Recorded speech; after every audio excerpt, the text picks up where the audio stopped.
welcome back to my channel. Today I'm going to be continuing my How to Take Better Photos series.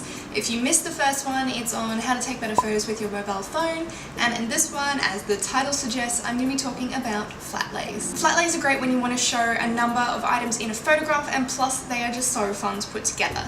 So I'm going to share some of my tips with you guys on how to get a better image. If you do enjoy this video, I would love it if you would give it a little thumbs up, and I'm not going to blabber on, I'm going to go straight into my tips. First point that I want to talk about is lighting.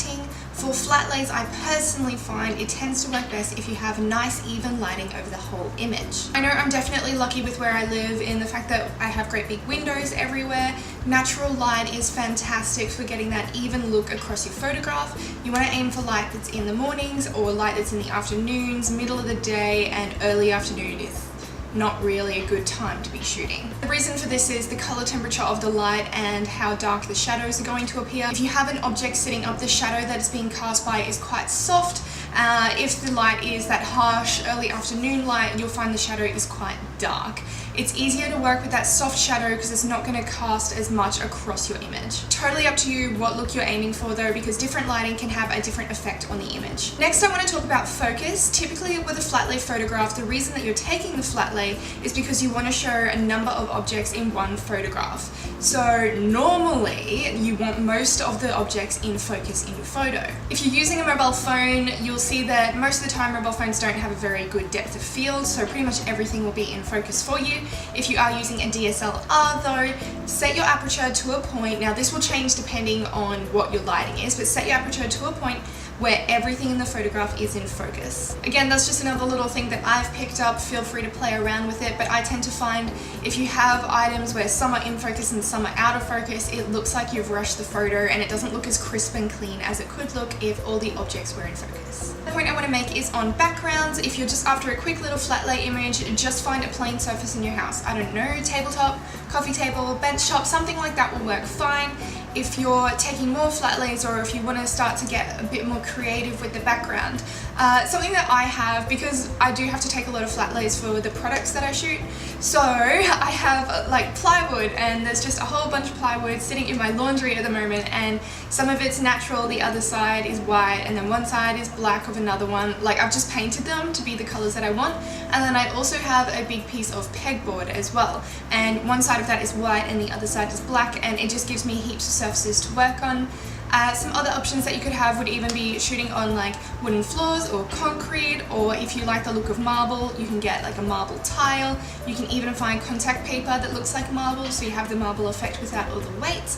And something else I like to do as well, if it is for certain products, I'll buy like pieces of card or pieces of paper that have a pattern on them that I like, and I'll use them as the background of my flat lay. I want to talk about the cropping of your image. Most people do realize that when it's a flat lay photo that you've curated it. It's not a natural image by any means. You've gone and you've placed these objects in a certain position, and people know that. They know that you've spent the time on the photograph. So don't go and waste that by not cropping your image properly. So for example, if I'm taking a photo on my coffee table, I don't want to have the edge of the coffee table and the carpet in the image. Make sure that it's just the objects that you want that are in the actual photograph itself. If you're taking a photograph with some larger objects in the photo, I tend to find it works best if you have at least one item fully in frame, and the rest, it doesn't matter if they're only partially in the frame of the image. So you don't always have to crop things the way that you would think. You don't always have to have the whole item in the photograph for it to be able to look good. Now it is important to have appropriate items in the photograph, and by that I mean the height of the items that you're putting in the photo. So for example, if I was flat laying beauty products, that's really easy because most of them are pretty similar size if you lie them all down. You've got about an inch to an inch and a half of leeway before things start to look weird. So for example, something like a votive or glass candle might not work too well when you're trying to flat lay it. That's not a standard rule, of course, because I mean you could flat lay it on like some bed sheets or something with some other objects in the photo and it will still look quite nice, but if you put it on a flat surface and you've got other objects around it, it might look a little bit weird. If you're choosing objects that are cylindrical and they keep rolling away, just stick some blue tack underneath them and it'll hold them down to the surface while you're taking the photos. The sixth point that I have for you is on the balance of the image. Now, for an image to look balanced, it doesn't have to be completely symmetrical. It doesn't have to have perfect gaps between every item in the photograph, not by any means. I'm just talking about the way that your eyes look across the image. Does it tell a story?